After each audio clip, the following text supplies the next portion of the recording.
Yo guys, check kamusta mga idol? So ayan, mag-update tayo ngayong Friday ng umaga mga lodi. At grabe yung nakita kong news agad mga idol. Nabuwisit agad ako sa isang babae.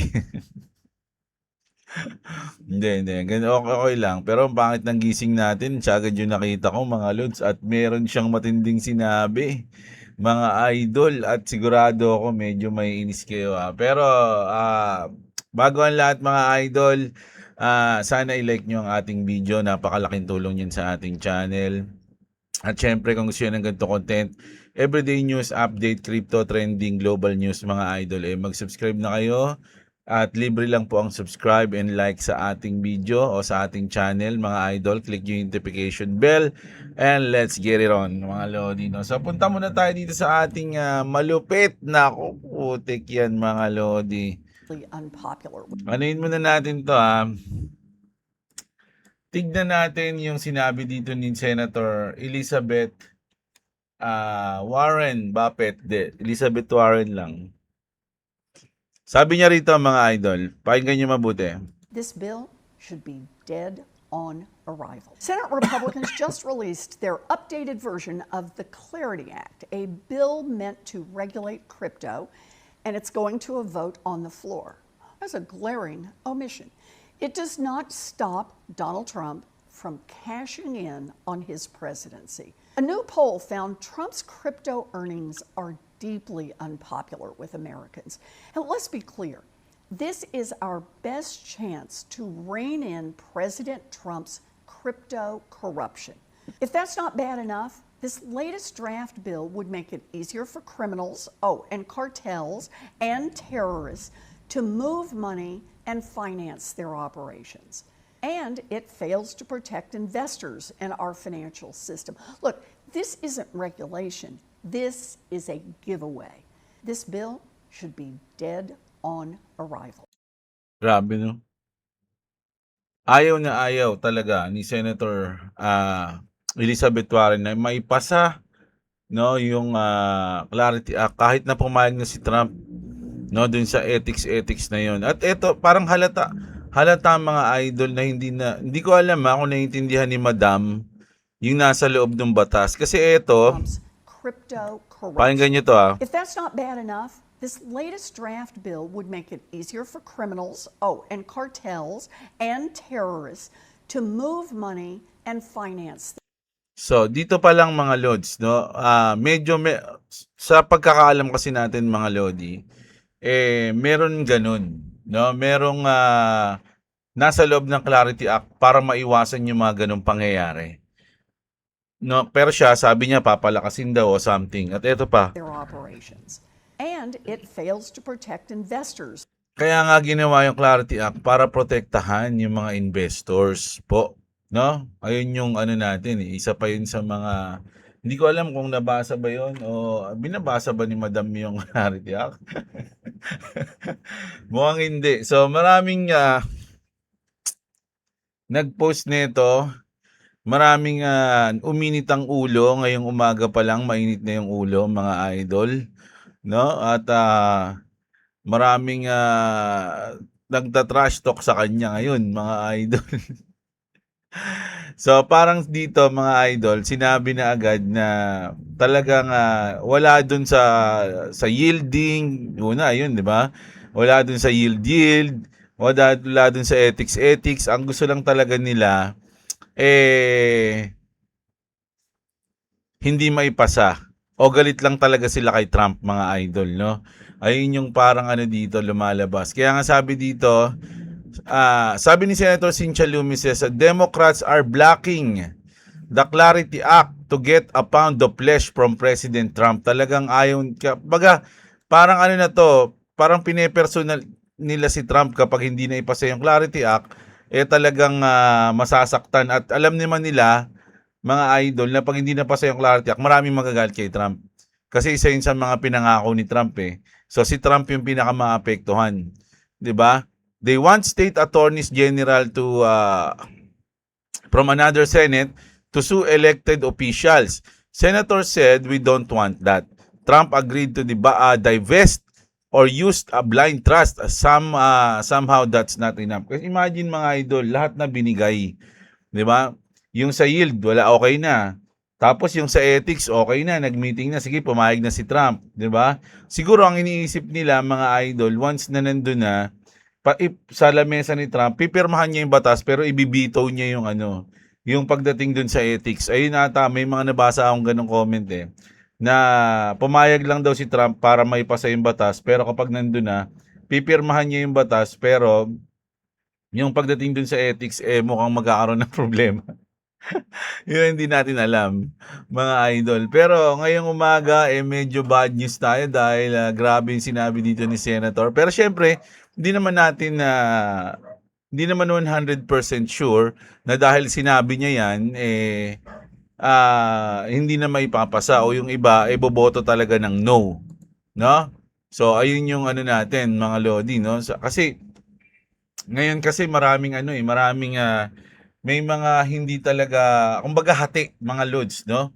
Meron pa rin talaga na nagugulumihan o parang humihingi lang ng suggestion dun sa iba. Ano, mag-yes ba tayo o hindi? Kayo yung magaling dito eh. Ikaw na lang magsabi sa akin kung mag-yes ako o hindi. Di ba? Siyempre, kung si Senator Cynthia Lummis, ay si Senator Elizabeth Warren, talagang marami siyang kaibigan o katropa dyan, lalo na mga Democrats, susunod at susunod sa kanya yun kasi siya yung pinakamaboses ngayon eh. Siya yung pinakamaboses sa Democrats, si Senator Cynthia Lummis naman dito sa kabila. No? So grabe yung bakbakan ngayon, mga idol, at sana nako, meron pa tayong isang linggo. 2 linggo mga idol almost, no? Kasi syempre hindi natin bibilangin yung Sabado, Linggo. So mga ano lang pala to. Ilang araw ba? Biyernes ngayon 5, 6, 7, 8, 9. 10 araw. Wala nang 2 linggo mga idol. 10 araw na lang. No, August 7 na. At ayun na lang ang ating time limit para maipasa yung Clarity Act na to mga idol. Pero sabi nga, marami namang mga XRP content creator na nagsasabi, no, na okay lang kumbaga mas pabor pa nga sa XRP daw kung hindi maipapasa yung Clarity Act kasi XRP lang yung nag-iisang regulated na kasi nanalo na sila sa kaso eh. So ibig sabihin wala nang problema sa kanila. Pero mga lods hindi parang para sa akin, nandun na tayo pero magiging mas malinaw. No, kumbaga at hindi lang sa XRP para sa lahat mga idol, no?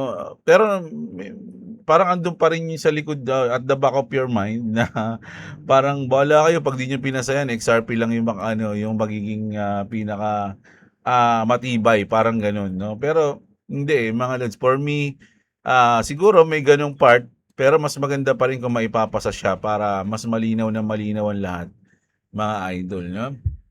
At ito pa, isa sa mga, yung kilala niyo yung Robinhood CEO, si Vlad, mga idol, na-hack yung account niya. Grabe to. Agabi, dami nang na-hack, nag-shutdown. O ngayon, si Vlad Teneb, mga Lodi, no, na-hack yung account niya. Tapos, nag-promote ng meme coins.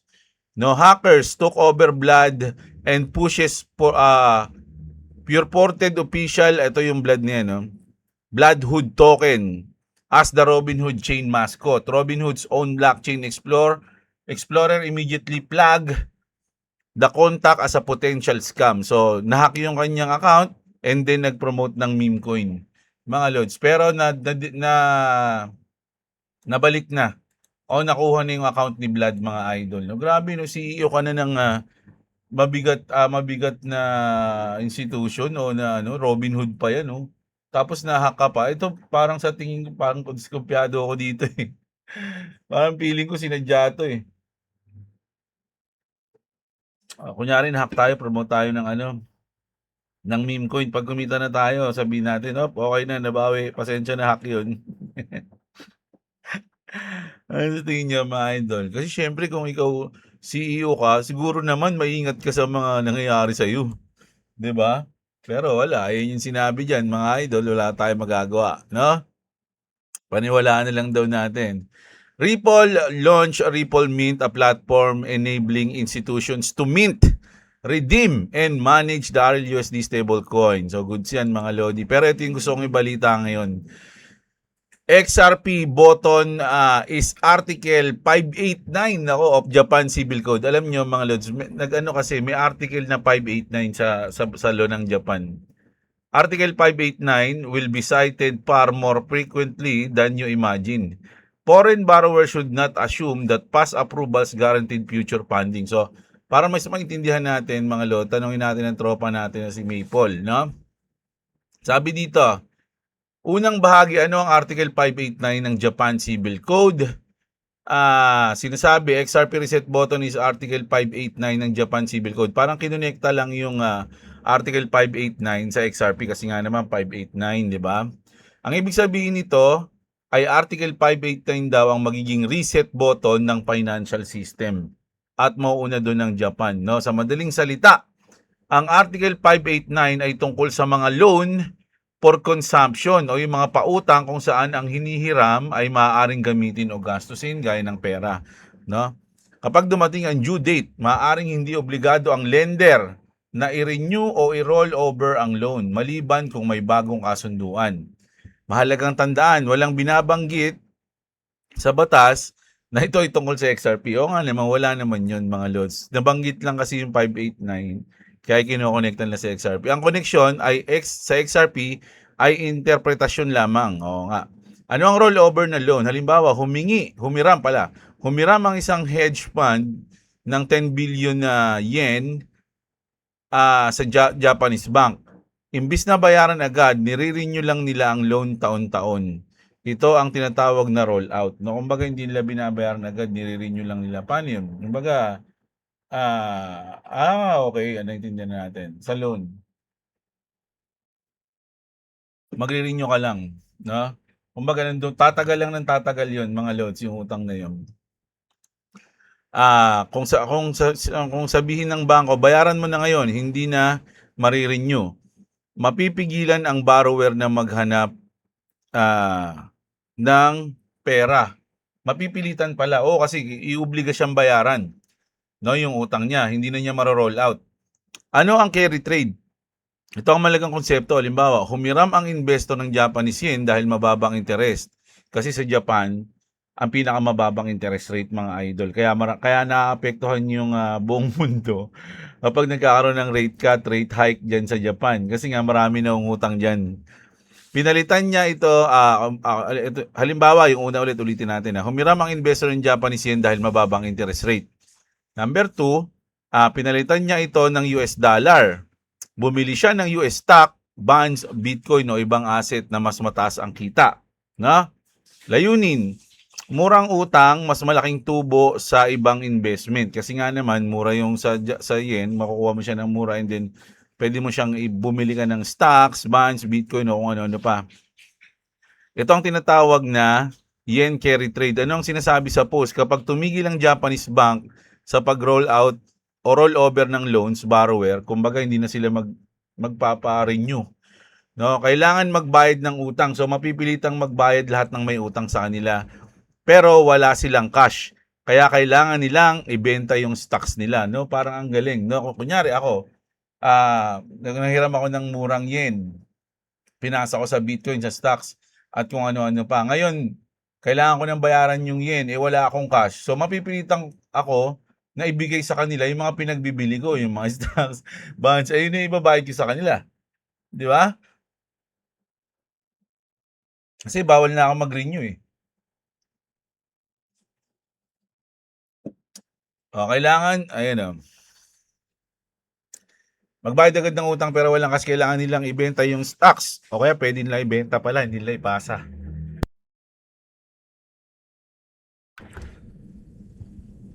Ibenta yung stocks nila, ibenta yung crypto nila, ibenta yung bonds, ibenta ang mga iba pang investment. Pagkatapos, bumili ng Japanese yen para may balik nila ang utang nila. Bakit bumagsak ang market? Kapag maraming sabay-sabay nagbenta, o yung pala yun, mga idol, no? So, dahil nga tumaas na, kumbaga wala nang rollout na mangyayari, kailangan nila na magbayad. So, magbebenta lahat. So, babagsak yung market kasi magbebenta lahat sila para bayaran yung yen eh. Gets nyo ba? Na sabay-sabay na nagbenta, supply tataas, demand bababa. Resulta, stock market bumagsak, crypto bumagsak, bond price says bumagsak. Ito ang tinatawag na reverse carry unwind o unwind. O ano ba na yan? Ano ang margin call? Halimbawa, $100,000 kang investment. Pero may 20,000 lang ang sarili mong pera. 80,000 ay hiniram. Kapag bumagsak ang value, sasabihin ng broker, magdagdag ka ng pera. Kung wala kang may dagdag, automatic nilang ibebenta ang asset mo. Ito ang margin call. Kumbaga, parang sa bangko, di ba pag wala kang pambayad, kukunin yung mga bahay-bahay mo, kasakyan mo. So ito yung mga asset mo, yung mga kung ano man yung meron ka. Ano ang fire sale? Ito yung mga, alam niyo na to siguro, pag tumitingin tayo sa rainbow chart. No? Kapag sabay-sabay nagbenta ang lahat dahil napilitan sila, hindi na importante kung lugi. Ang mahalaga, makakuha ng cash. Kaya lalo pang bumabagsak ang presyo. No? Kaya may fire sale tayo. Alam niyo yung rainbow chart ng Bitcoin? Di ba? Pag sobrang bagsak na, yun yung fire sale eh. Ibig sabihin, marami na nagbenta nun. Anong liquidity squeeze? Halimbawa, maraming gustong magbenta, kaunti ang gustong bumili. Resulta, lalang bumabagsak ang presyo, parang energy sale. Oo nga, no? No, marami magbebenta pero walang bumibili. So, paano 'yun? Di babagsak lalo yung market kasi nga mas gusto kung may bibili man, gusto nila mas mababa. So, babagsak ngayon yung market. Domino effect, ito ang ibig sabihin ng larawan ng domino sa isang ng domino kasi ayan oh. Naisip ko nga yun yung Japan eh. Di ba yung Japan parang bilog lang na red tapos Japan yung magi-start eh. Siya yung magpapaumpisa ng reset. Hindi nag-renew ng loans. Borrows kailangan magbayad, nagbenta ng asset, market crash, margin call, mas maraming for selling. Ayun na, tuloy-tuloy na. No? Kumbaga, nag-start sa Japan. Mas malaking pagbaba, parang domino na sunod-sunod na pagbagsak. Totoo ba ito? Totoong bahagi. Mayroong yen carry trade. Totoo na kapag nag-unwind ito, maaaring bumagsak ang financial market. Totoo rin na ang margin calls at for selling ay nangyayari sa panahon ng market stress. No? Hindi pa napatunayan ng huling bahagi ng post. Yung end of the day, it is XRP to 8K. So ito, mga prediction na to o ano na to nung nag-post mga lods. So, pero ito, basahin natin yung board. Ang post naman tayo sa toong legal at economic concept.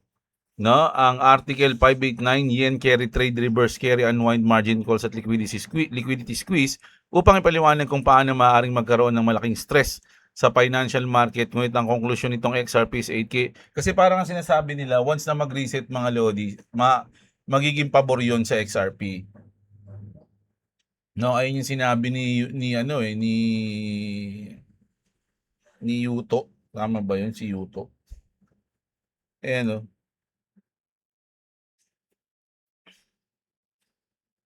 Universal kasi yung makakapektuhan yung yung buong market, no? Ayan, so totoo kaya mga idol, pero sa akin medyo medyo may chance kasi na mangyari to, kaya lang wag tayong umasa masyado, no? Pero ito yung isa sa mga interesting news ko ngayon, mga lods, na ngayon ko lang 'to nabasa o na-realize din, mga idol, no? Na totoo 'to, mga lods, no? Sabi dito mga idol, Elon Musk just dropped the hard truth about America they never wanted you to hear. Sabi dito ni Elon Musk, mga idol, totoo yan. Tinanong ko na rin siguro kung totoo totoo daw na sinabi to ni Elon Musk. After World War II, sabi dito, the US could have basically taken over the world. No? After ng World War II, pero pwede nang sakupin ng US yung buong mundo. Sabi niya rito, we got nukes, nobody else got nukes, kundi US lang. Di ba? We don't even have to lose soldiers. Which country do you want? Sabi niya, no? Pwede ka mamili kung sino yung sasakupin mo. Ganong kalakas ang US, mga idol, pagkatapos ng World War II. Meron na silang kakayahan, meron na silang chance para sakupin ang buong mundo. Alam niyo ba yun, mga idol? No? Kahit mamili ka pa kung anong bansa, sinong bansa gusto mo. No? Pero anong ginawa ng US? Imbis na ganun yung gawin nila, the United States actually help rebuild countries. Kasi nga kakatapos lang ng World War II. So ibig na samantalahin na 'yon para sakupin yung mundo, ang ginawa nila, tinulungan nilang mag-rebuild yung mga bansa. So it helps rebuild Europe, it help rebuild Japan. Kung sino yung binagsakan nila ng nuklear, dinulungan nila yan, mga idol, no, na ma-rebuild. This is very unusual behavior, sabi nga ni Trump, ay ni Elon, no, almost unprecedented. America had total power and choose to rebuild instead of conquer. Diba? Kumbaga, meron ng kapangyarihan ng US noon na sakupin ang buong mundo, pero hindi nila ginawa. Mas pinili nilang tulungan yung mga bansa para makaahon, mga lodi. Ayun yung sinabi ni Elon Musk. So, kaya sabi niya rito, who still believe this country is something to be ashamed of after hearing this. Kaya nga bandang huli dito, mga lodi, hinaan ko lang. Ay, tanggalin ko lang yung sounds. Kaya nga bandang huli dito, may sinabi si Elon Musk na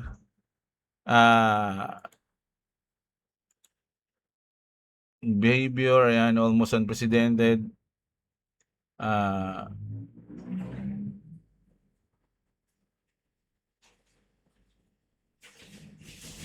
And I think it's always like, well, America's done bad things. Ang sinabi niya, no? America's done bad things. Kumbaga marami rin namang ginawang masama yung Amerika, no?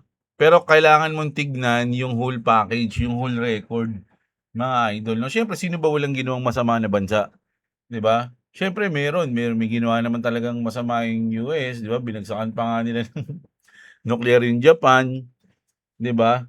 Pero nandun na yung chance nila para maging leader ng buong mundo, hindi nila ginawa, mga idol. Parang ganun yung sinabi ni Elon Musk dito, mga lods, no? So ngayon, nasa gera yung US, no? Kaya lang kasi ngayon, ban na yung nuclear.